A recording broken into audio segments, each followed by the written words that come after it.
Hi, everybody. Welcome to the Starfinder Rules Q&A seminar. I'm Joe Pacini. I'm the Starfinder lead designer. I have a couple awesome Starfinder folks with me. If you'd introduce yourself. Okay, I'm Amanda Hammond. I'm the managing developer for Starfinder. And I'm Jason Keeley. I'm a developer, and I work mainly on the Starfinder adventure paths, but other things as well when needed. That's true. That's a good point. I work primarily on the hardcover line and accessories, things like that. Sometimes we grab our AP friends to help us with things. Yes. And of course, there's rules everywhere. So we're here to answer your questions today. Anything you want to ask about Starfinder.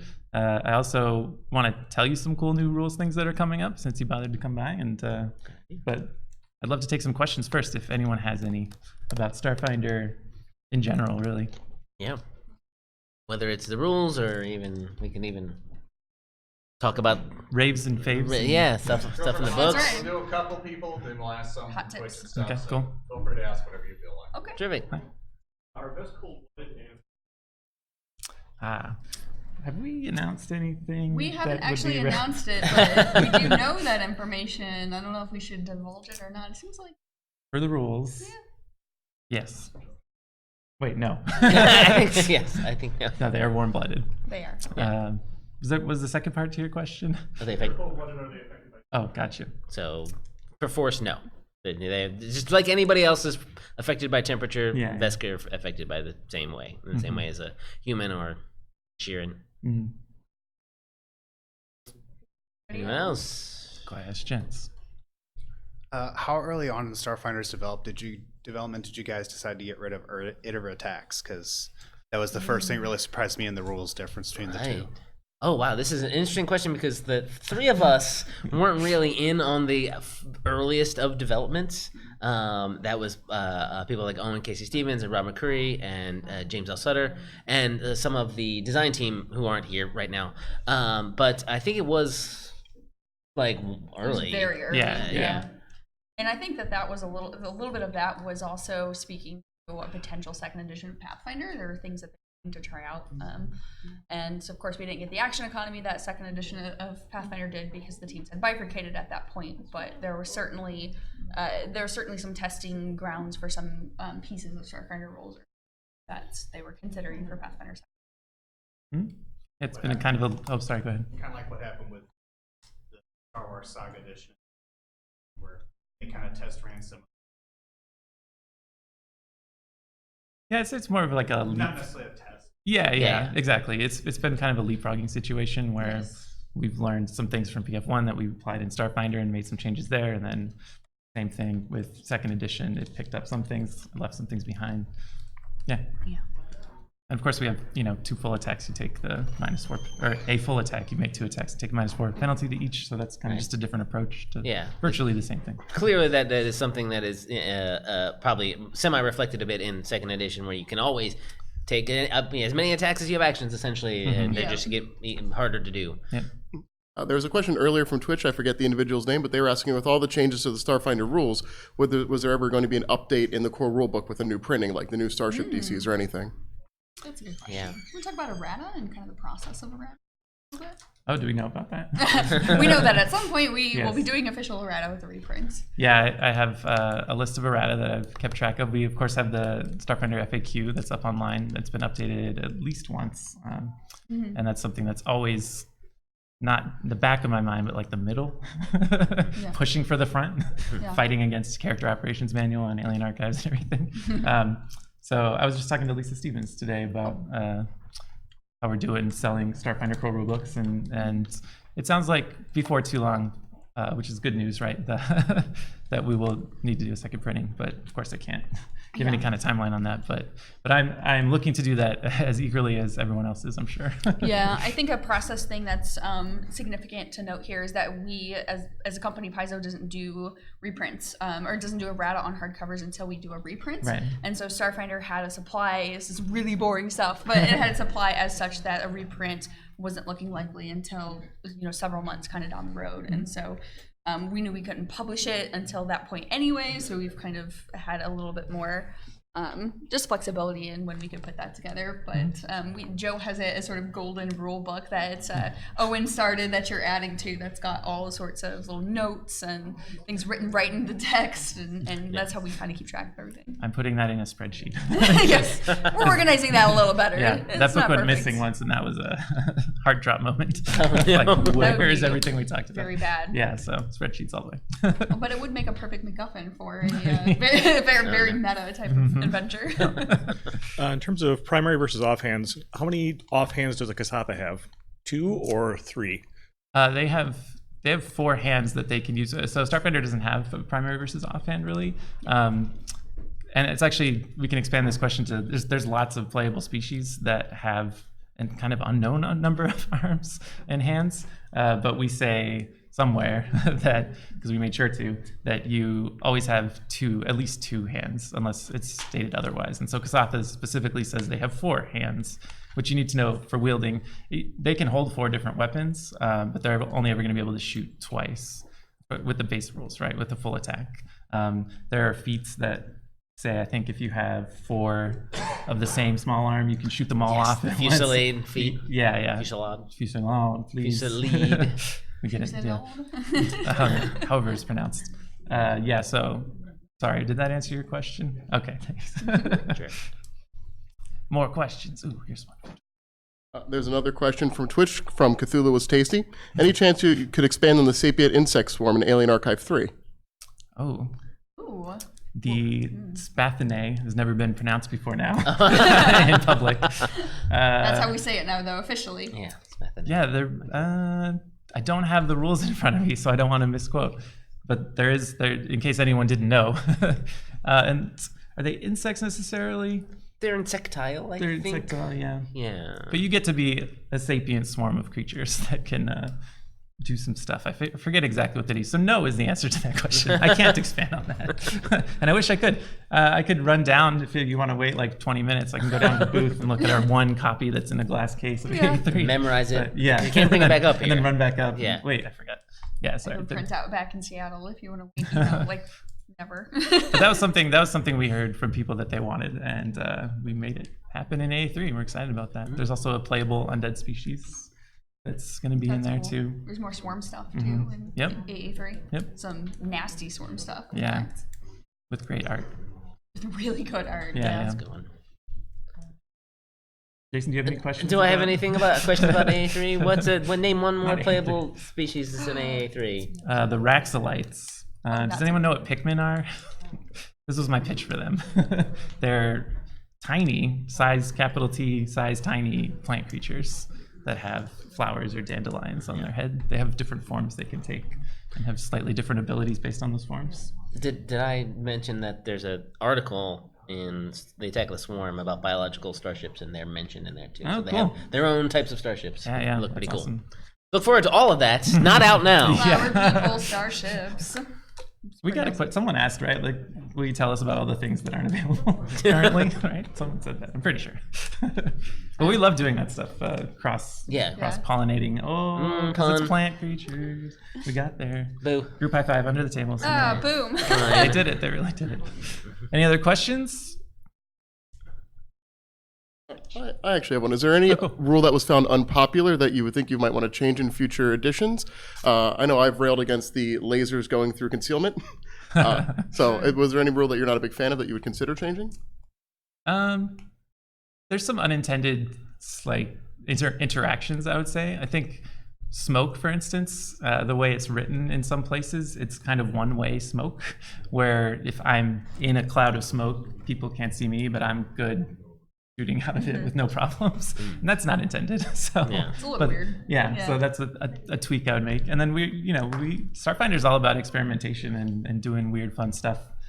So I don't see why that wouldn't apply to the rules as well. Just trying new things. And again, like I said, with the leapfrogging, if we were to ever do a new edition, but even as we go ahead, some of the new rule systems I want to talk about today are just kind of experimenting, seeing what Pathfinder's done, what Pathfinder 2 is doing, the second edition, and deciding what we want to do for Starfinder. Yeah. That's kind of the fun play space. I'll just talk about one of those right now, which is in Alien Archive 3 also, is the Creature Companion system. So we now have a system where you can create a buddy to come with you on adventures. And at the most basic level, it could be a pet, basically, that just follows you around. There are mount rules that exist actually in the core rulebook that are kind of the way they're written. They're sort of talking about a system that sounds like it exists, but didn't quite. I mean, it's up to the GM in a lot of cases. So we kind of codified that a little bit more in Alien Archive 3. And if your pet or your creature companion is bigger than you, you can write it, basically. And then there's I hesitate to say feat chain. We don't like to do those too much, but it's a feat chain. It's a series of feats that lets you do more and more with your creature. Just control them more ably. If you're familiar with the mechanic and the mechanics drone, it's pretty similar to that. We made sure that it wasn't better than the mechanics drone because we don't want to take that away from mechanics players. We don't want Alien Archive 3 to come out and all the mechanics who do cool stuff with their drones are like, wait, why? Everyone can have a pet and it's better than my drone. So we were careful to keep it in a good place where you're getting something for your investment in those feats. And saddle if you want to buy a saddle. There's cool saddles. There's some cool equipment in there as well. Yeah, there's some focused equipment so that your laser wolf puppy doesn't asphyxiate in space. That kind of thing. Wolf puppy, that's a thing. That's Starfinder. Yeah. We've got stat blocks for a bunch of creature companions, and some of them are actually new creatures, which will be interesting. Some of them are creatures we mentioned in lore that haven't ever been statted up before. That makes sense that you would want them as a creature companion. I don't know. Do you want to spoil one or two of those? Yeah, sure. Yeah. So there's a creature from Castrovel called a Yasakaja that we set up, and it was a creature that we had art for that was ordered as a like a type of mount from Castrovel, and basically had gotten cut, I think, from something else. And Rob was like, why don't we use it here? And so I'm like, okay, we'll make up stats for it. So that's a kind of fun little way that sometimes things come into existence, is that we have elements B, but we also then need to create A and C to have it be a cohesive whole. So and they're not all from Castrovel, but another creature from Castrovel you can have as creature companion is Shodalashu, which is in the lore is a companion creature for the Lashunta on Castrovel, which is one of the core species you can play. So I thought it was important to put that in there too. Yeah. Also have big empathic spiders. It's pretty cool. Colorful Pet tarantula spiders. can wake you up if you fall down. It's very colorful. The first art we got back from that was very sinister and scary. Oh, that's I was right. like, can you make that cuter? Yeah. Just a little. It's supposed to be a pet. It was like venom dripping from its hands. And I was like, I mean, that might be up some people's alley, but yeah, I mean, there's no reason you couldn't do that too if you wanted your pet to be a scary spider thing. Yeah. So there's guidelines in there and rules for making your own custom companion too. Yeah. I'm just going to spoil one more thing and then I'm done, I promise, unless you want to spoil something. Go for it. You can have a Pachysaurid as a mount, which is awesome because then you can ride a dinosaur and headbutt stuff with it. And that, I don't know why, I just really wanted that to be a thing. And I think I ordered like orange and red or something, like tiger striped pack as aliens. It's fun. Do we have a question from Twitch? Cool. So from Twitch, we have a question from Ian the Kid. Can two PCs, one with a rank in engineering and one in mysticism, work together to craft hybrid items? Oh, that's a cool idea. That is a cool idea. I Yeah. think by rules is written, technically not, but it might be a discretion thing. I'm trying to remember who can craft hybrid items. Is it just mysticism generally? No, I think you need one or the other. So Yeah, any yeah. one of them can craft a hybrid item by themselves, I think. I think Yeah. so. But maybe there should be something where you can work together and have the time or something like that. Just aid another, right? Does that Yeah. work? Well, no, Crafting? you don't really need to make a check Yeah. to craft. So That's true. Yeah. it technically can't really aid them. Like, you have a So- +2 to your not roll. Yes, they can work together. Yes. But it won't. That'd be kind of a cool idea, though.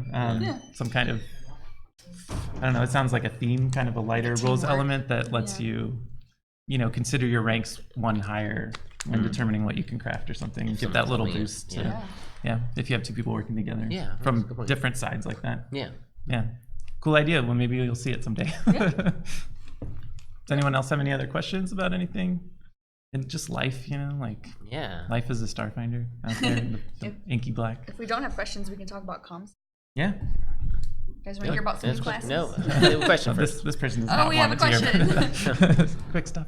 So I don't know if this is something you guys have ever thought about, but have you ever considered group feats where not necessarily like teamwork where two people work together to do one thing, but if the whole group as a whole have certain skill ranks that they can acquire a group feat that, I don't know, maybe affects them, their spaceship if they have a spaceship together, or they're functioning on separate planets and different biomes? That's a cool thought.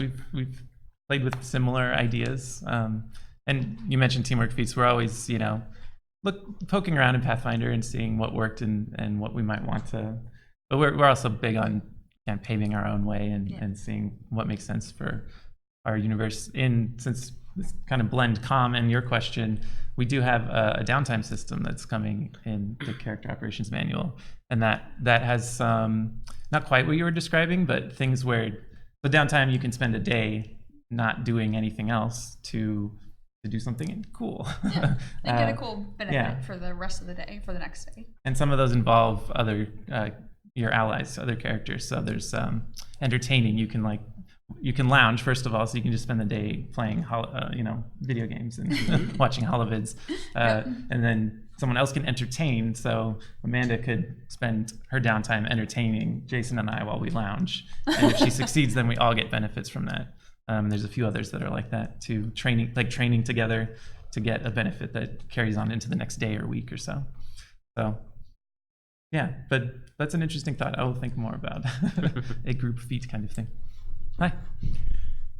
So the different forms of telepathy, limited telepathy, etc. If you have, we have a player in our group who's playing the brain creature and is just going straight skills, not helping in combat at all. It's fine. We got like 6-7 people in the group. Okay. We can do with one less player. But can he directly contact me in spite of a group of people? I didn't really understand the telepathy rules about that. Can they, like we're all in a room together, he's got the perfect telepathy, can he say something like a whisper just to one other person in the group? Or is it more of like a broadcast thing to everyone around him within a certain distance? I'm here without a book intentionally so that I didn't have to look things up. But I believe it's written, the idea is that it's the same as carrying on a conversation. Okay. So I think, you can target specific people with your telepathy. Yeah.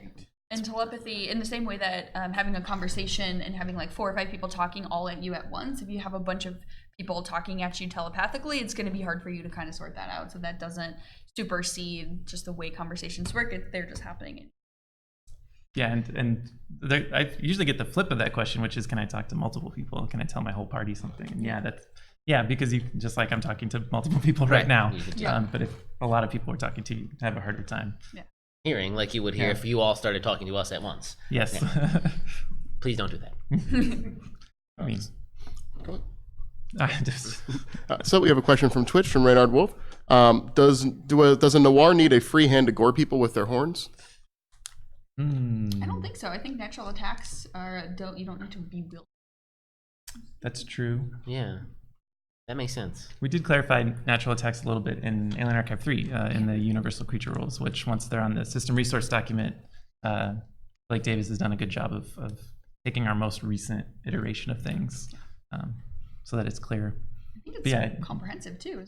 Yeah. Yep. Yeah. Mm-hmm.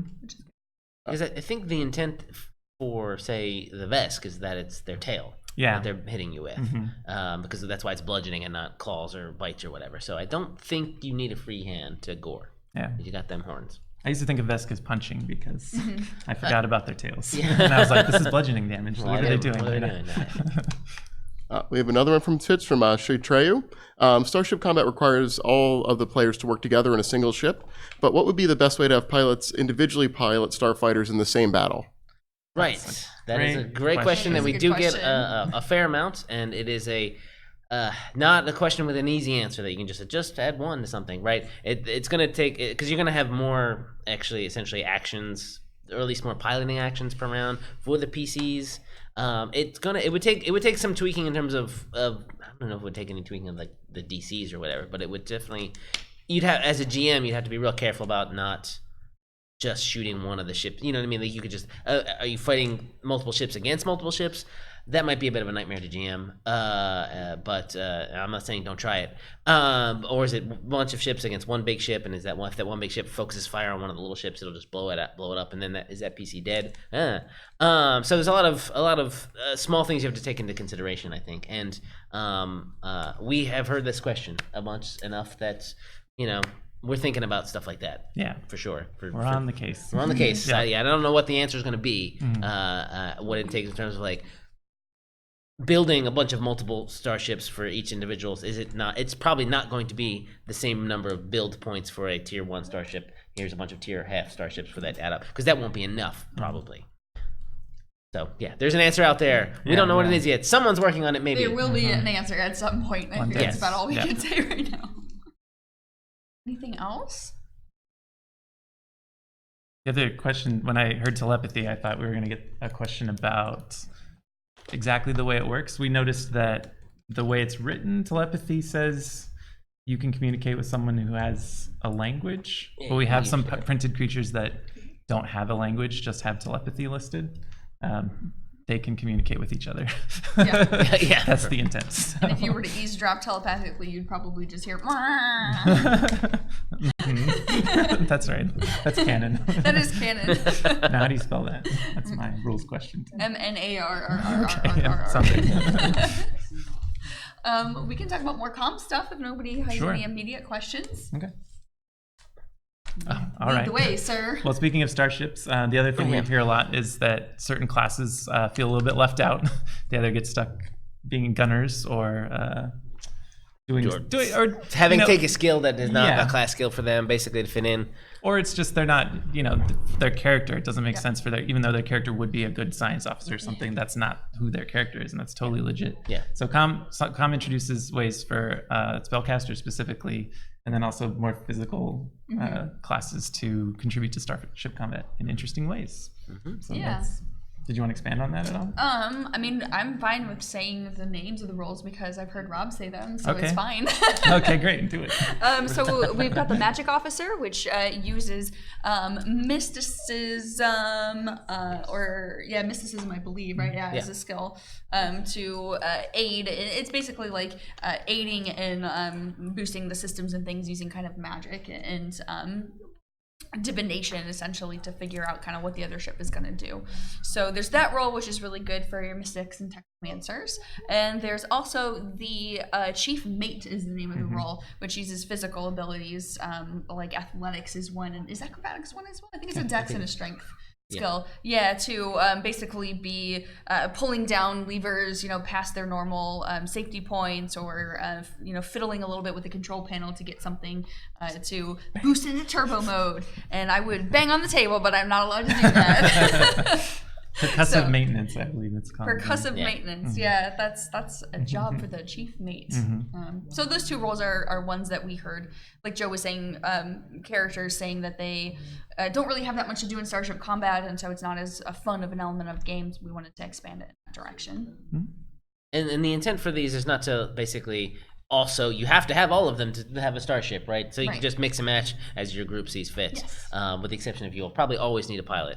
Yeah. And probably at least one gunner. So Yes. keep that in mind. But for the most part, then you can just have 3 magic officers, maybe, if you're just a bunch of magics. Yeah, that's a good point. In that, so that's how we kind of address backwards compatibility with all the previous stat blocks that we've published. You don't have to have these roles, and so it doesn't invalidate all of the stat blocks because they're not mentioned. It's something that you can add in as a GM if you wish, but you can still run all of the Starship combat that we've published previously without those and be fine. Yeah. That's a lot of character operations, man. That is a lot of character operations. I love it. manual. Hi. We have another question from Twitch from Silver Druid. How would you make a dragon into a starship encounter? Ooh, that's interesting. We talked a little bit about that in Starfinder 101. Oh, yeah. Jason, Well, have we you talked actually about- done that? Have you built a dragon as a Starship stat block? Not a dragon, no. There are other creatures that are, I would say, bigger. I would say you need the biggest dragon, basically, and big it up. What I would do, though, what might be fun to do, is to make the starship have its own dragon. Make the dragon have its own dragon-shaped like starship mech or something like that. That makes it even bigger. So it's inside it, like flying it like a almost like the Tron light cycles, right? But it's just the shape of a big dragon around it, and then it shoots. And I've never got loved a and dragon hated roll. something so much. you're welcome. It's got a dragon roll cage on it, right? Yes, It's just a exactly. I don't know. vehicle inside a That's dragon. that's my first. That is something blush. you could do. That is Like- something you could do. That is Maybe actually don't. pretty I don't know. fun. Yeah. What I would do is look at the living starship creatures we've done in Alien Archives specifically, and use that as a model for building your own, which includes coming up with sometimes cool critical hit tables. Yeah. Like, when you take critical damage. When you take critical damage on a starship, something happens.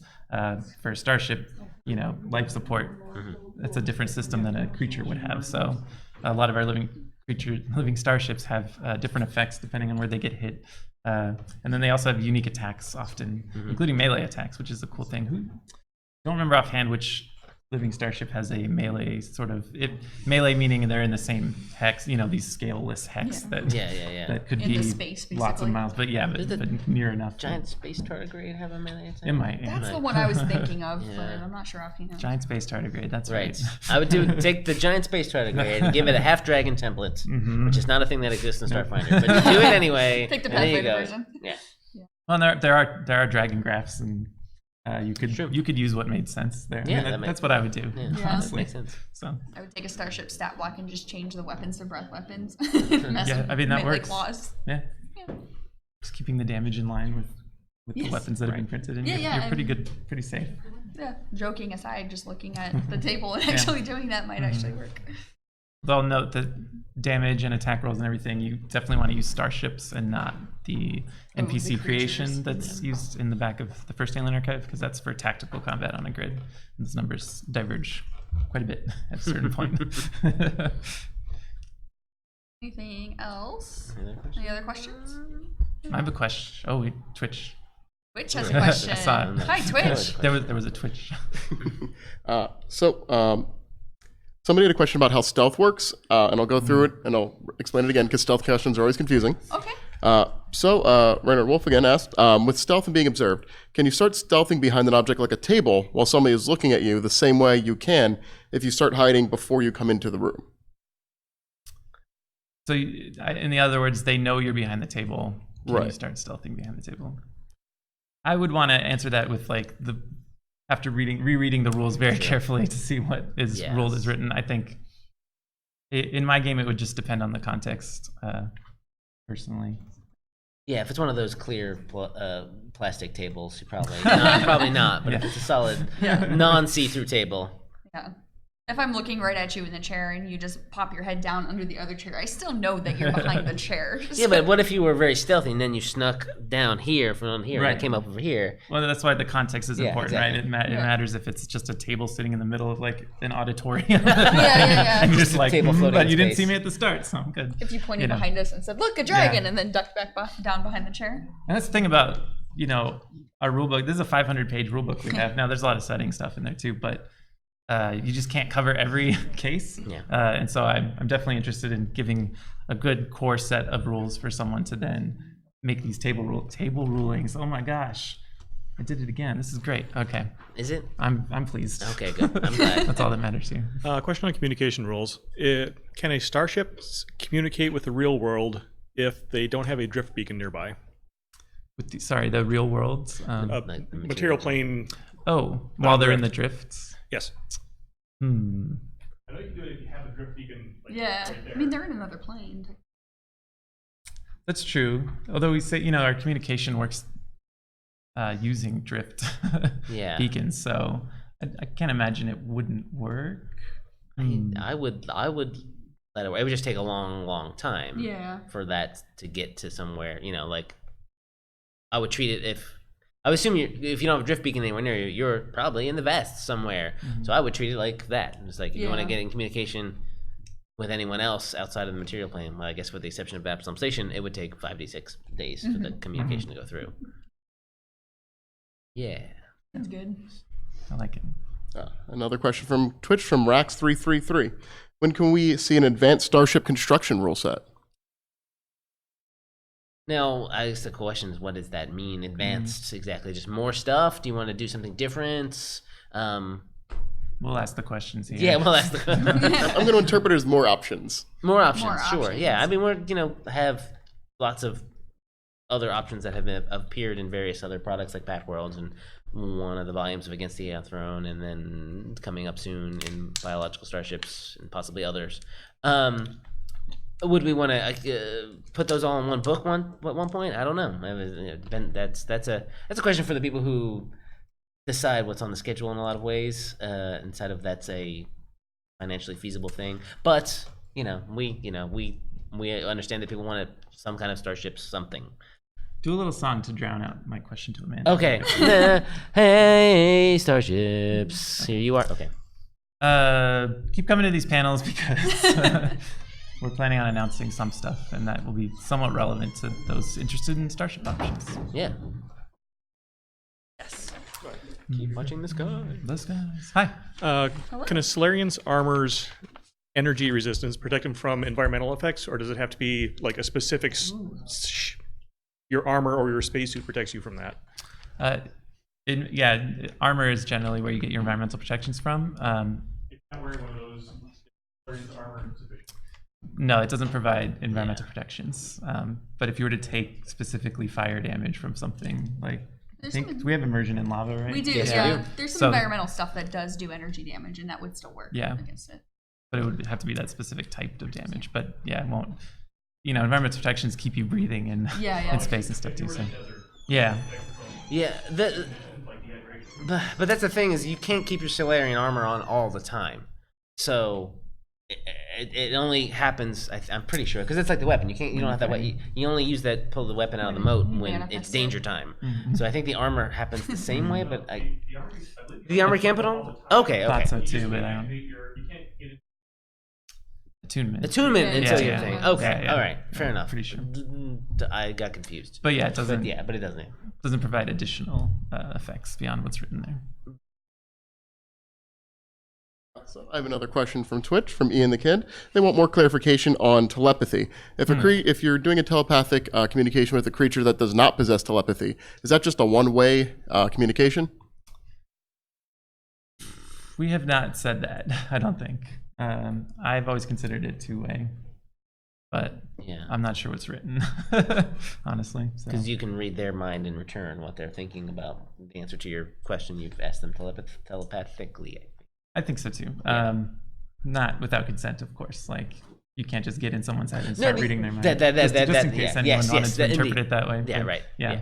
What they're thinking in response to the question. Exactly. Or thinking it and like they're speaking it but not speaking it. Mm-hmm. Another question from Twitch, from Silver Druid.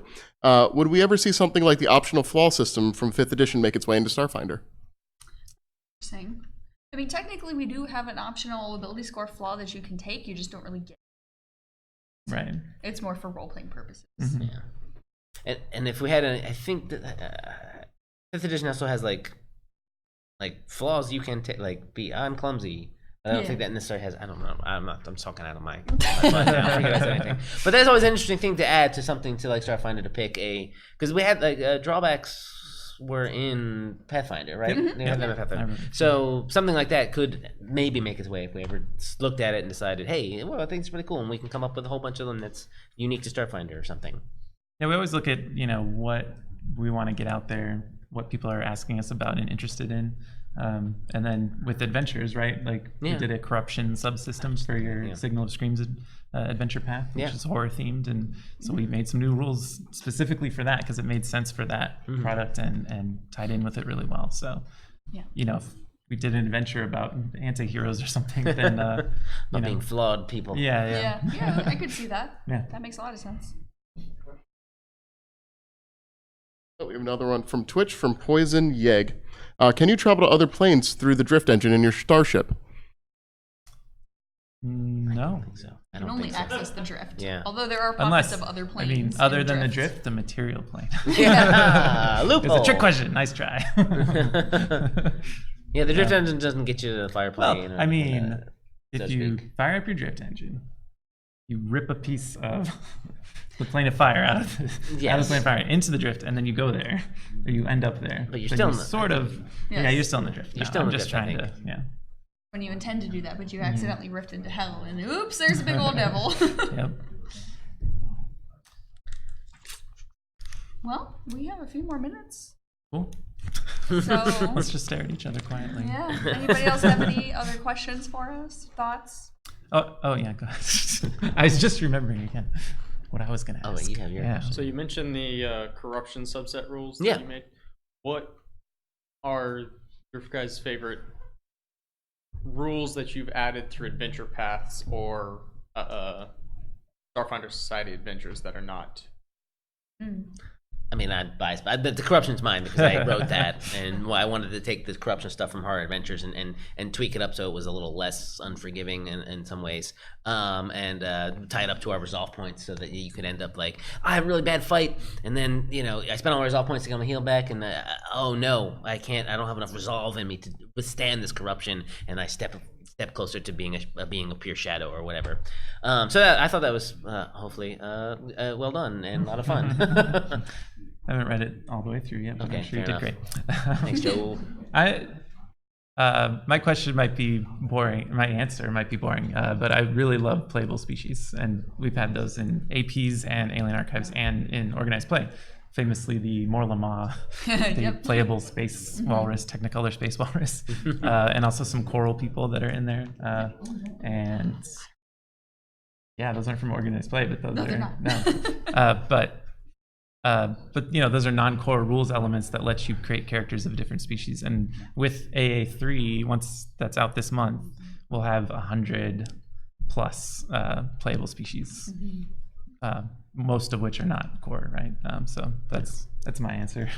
We should look up to see if that's like a number that we can, more than any other game that's ever existed, 100 plus playable species. I think we should look up every metric that is just some weird random off the wall, like Starfinder has Just the like most baseball, sevens yeah. and all of its Yeah. core attack numbers. I don't know. Of any game published Yes. on a Thursday in Indiana. The most Yeah. 160-page hardcovers of any Yes, game ever. exactly.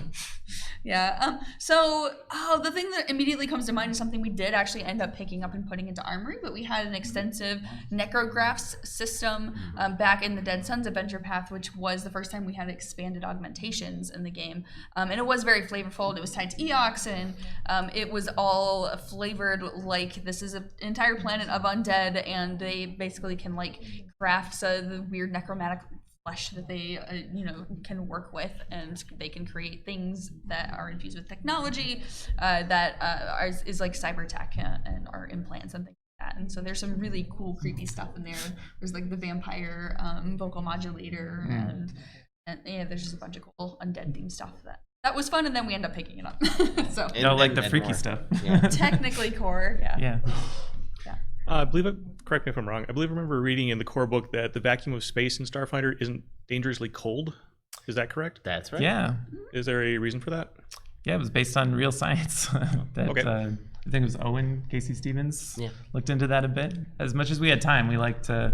It's science fantasy, so we do all the hand waving as Yeah. much as possible. There's a Like lot we're of just that. constantly running around doing this. Waving our hands.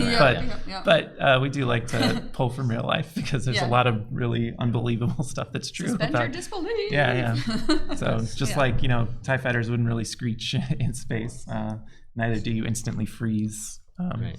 I forget the exact details of it, but I mean, it's literally nothing. So you can't have any. It's no temperature. It's not cold. It's no temperature because temperature is big molecules vibrating, and there are no molecules in space. they're just so few. That So it's- few. Yeah, exactly. It doesn't matter. I believe there's two kinds of heat loss, and one you do eventually.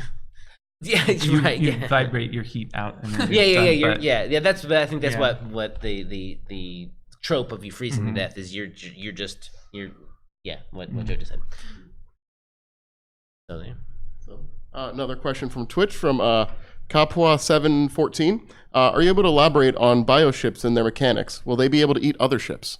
Oh gosh. Second part, no. Yeah, I really don't think Although, so. dang, missed opportunity.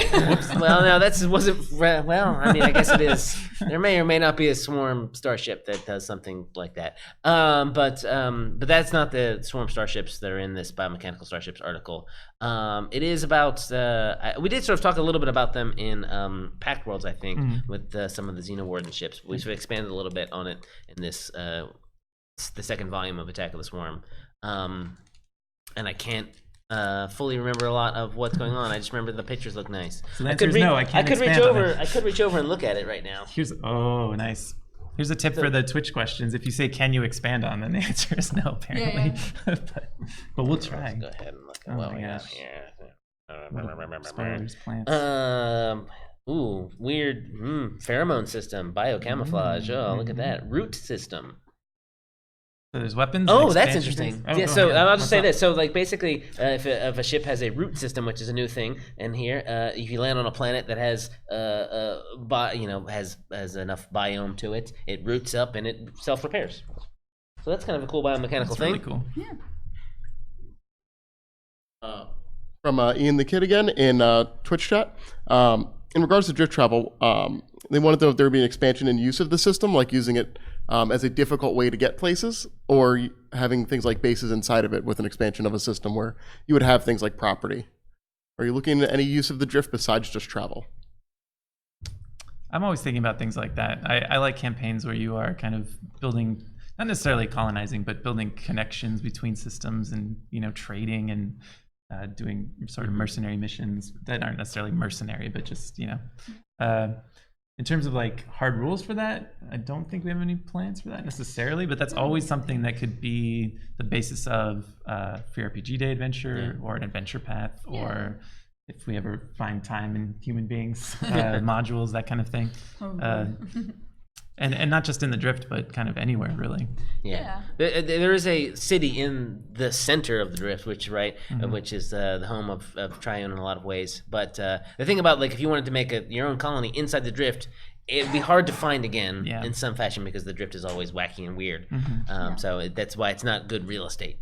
Yeah, I think it's worth pointing out that the reason there's that one of the reasons that there's the variability in the time that it takes to travel through the drift is to allow for kind of random encounters as the GM wishes, and that there's that random element of other planes being pulled into the drift. So, whether it's because the party needs more XP or the GM is just interested in a little side plot or something, there's a lot of sort of narrative space for stuff to happen in the drift. So it's not out of the question that there could be some kind of colony, but it would be logistically. What I really want to see, inspired by the fact that you don't round down when you figure out, or you don't round at all when you're figuring out trips through the drift, is a sort of race, like a rally race where you go through the drift, like you go to this planet in near space and then this place in the vast, and you have to check in and just having like an adventure based on that would be really cool. What do you think? Will you do it? Next adventure path? Promise? Great. I don't know. Next question.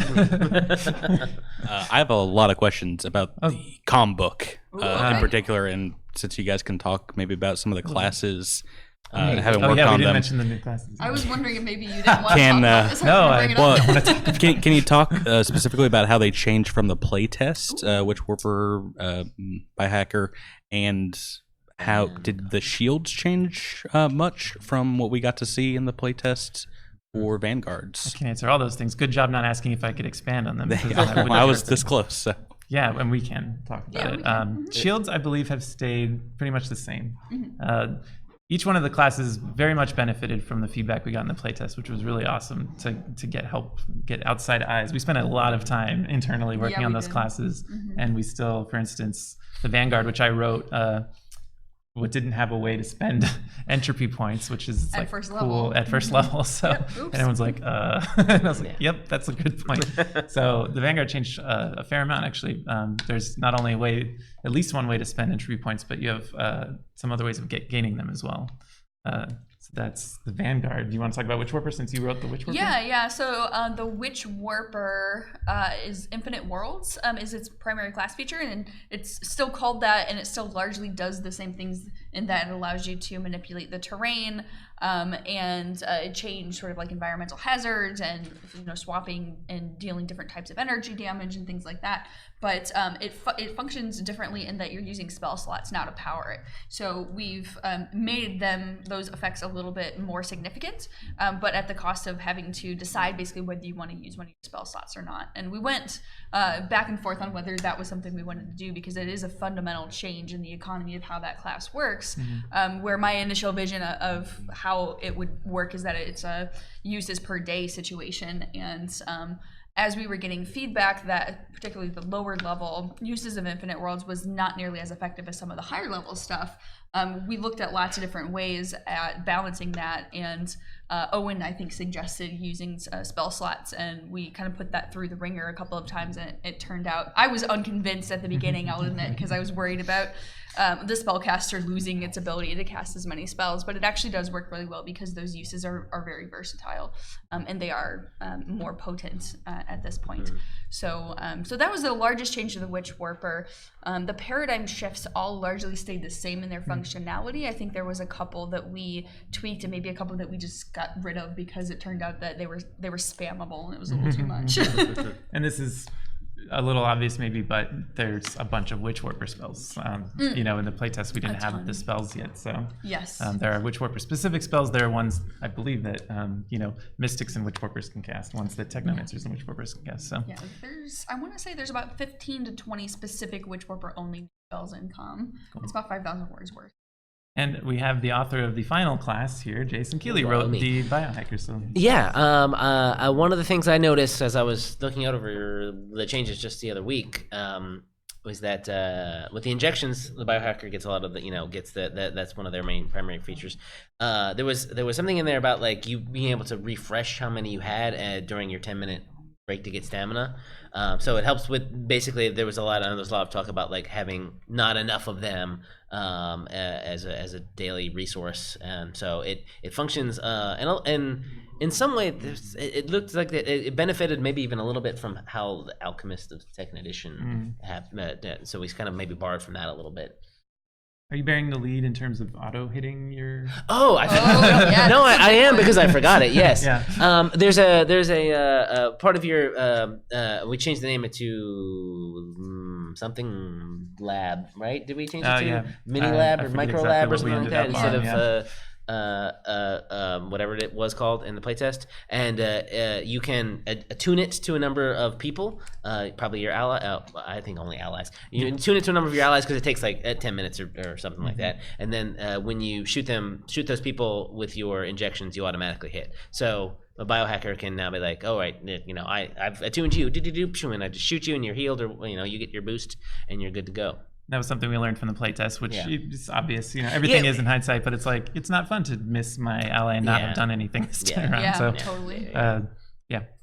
I think we're about out of time, so I want to thank everybody for coming. And if maybe one last question, if anyone has something. One quick question. Lightning round, real quick. Joe, you're a quick question. You had a question. It's not quick. So okay, never mind. You'll have to wonder forever what it was. Wow. Or just find Joe in the booth and bother him. Yeah, exactly. Yeah, I'll be down later. Anytime, honestly. But thank you very much. Yes, thank you. Thanks for coming. Thank you. Hey, thank you.